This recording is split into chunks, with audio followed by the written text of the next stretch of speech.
Visit Israel and you'll soon discover something called a Shabbat Elevator, probably on your first Friday night or a Saturday morning when you're in a hotel. A Shabbat elevator stops on every floor, whether you wanted it to or not. The doors open and close automatically. They do so very slowly, giving people plenty of time to get on or off. The reason? Well, an Orthodox Jewish person, someone really serious about keeping Shabbat, doesn't want to push the elevator button. Mind you, it's perfectly okay to give up and walk up or down several flights of stairs on the Sabbath. So what's the problem with pushing a button? Are you kidding me? Is it really more restful to take the stairs? Here's the reason we may be a little confused on this. Resting on Shabbat may indeed include sleeping in on Saturday morning or taking a nap later in the day. But the idea of resting on Sabbath, the reason that honoring the Sabbath made the Ten Commandments at all, is that God rested on the seventh day from his work of creating the universe, from his work of creating everything, including human beings. Hopefully, you've never pictured God kicked back in an easy chair going, "Oh my goodness, I am so tired, I'm exhausted, I have got to take a day off." No, of course not. God wasn't tired, he was done. Creation was complete. And on the seventh day, on Shabbat, God did not create anything at all. Therefore, people wanting to honor the seventh day will not create anything.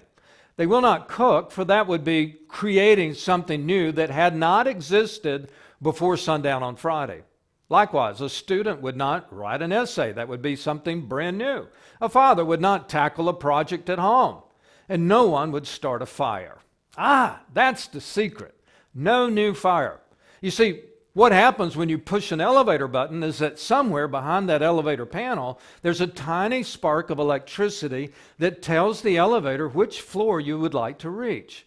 And on Shabbat, someone serious about not creating will not create that spark. That's a big deal, and at times it's a challenge. What if you would like to read a book after the sun goes down? Maybe you're trying to fall asleep. You need a light, but you don't want to create the spark of electricity by turning on the light switch. And when you're ready to sleep, you don't want the light. It would be light. You need it to be dark. Well, here's one answer. It's called the Shabab. Get it? Shabbat, light bulb, Shabab. There's a cover inside this light bulb that means you can turn it off or turn it on anytime you like in that 24-hour period of not creating the spark of electricity by sliding the cover closed. It's a Shabab. Believe it or not, all of this has something to do with a Bible story that may have been something of a mystery to you for a long time. Remember the day Jesus and his disciples encountered a blind man in Jerusalem? Jesus wound up healing the man's blindness. But the way in which he performed the miracle and the day on which he did it, well, that's the key to the story. Jesus gathered some dirt, spat in it, which is kind of hard to imagine in the first place, and made some mud. He rubbed the mud on the man's eyes, and that's the way he was going to do this miracle. And we're going, do what? Jesus had done so many miracles by this point, nothing should surprise us, and yet it does surprise us that he spat in some dirt, made mud, and healed the man that way. I mean, Jesus could heal a man by speaking to him, even bringing him back to life. He could touch a leper and watch the cleansing take place instantly. He could even just simply give an instruction, and as the person obeyed that instruction, the miracle would happen along the way. But this time, Jesus used dirt and saliva, and he sent the blind man to the Pool of Siloam, which is also an important part of the story. It's a third of a mile from the Temple Mount down to the Pool of Siloam. That's a long way for a blind man to walk, and this time every step held the potential for people to see that he had mud on his eyes. It almost seems like a cruel trick. Someone was making fun of a handicapped person. But hold that thought. The Pool of Siloam is a place where people practice ritual washing. It's a place where people wanting to be in a right relationship with God took a practical step to do that. It's not ordinary water, and the man understood Jesus, the rabbi, was sending him to a place where he could be in a right relationship with God. It has a spiritual aspect to it. So he went to the pool, and he washed, and he could see.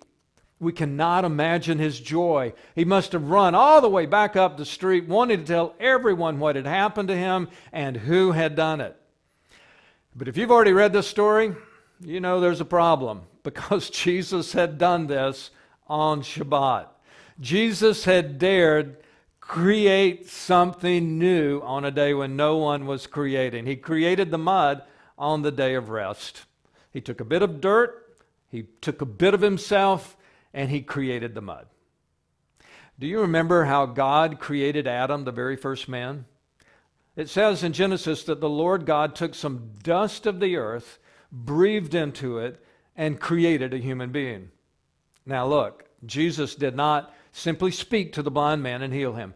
He did not wait until the next day when it wasn't Shabbat. Instead, on a day when the entire Jewish world was remembering God's incredible work of creation, Jesus took some dust of the earth and made some mud and put it on a man who was about to feel like a brand new human being. In fact, he was such a new man, some people didn't recognize him.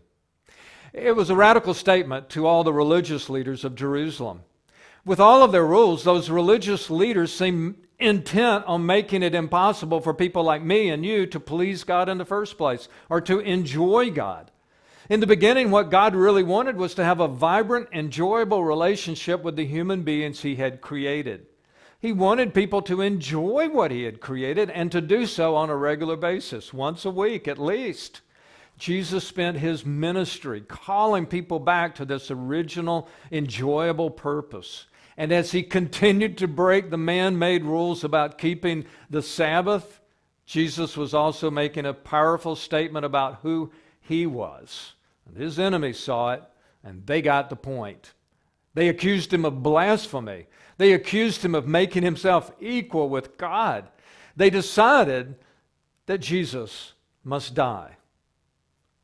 But that blind man, do you remember what he said?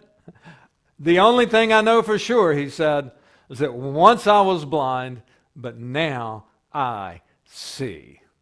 He could see colors, he could see people, trees, the city, and he could see who Jesus really was. Thanks for joining us. I'm Andy Cook.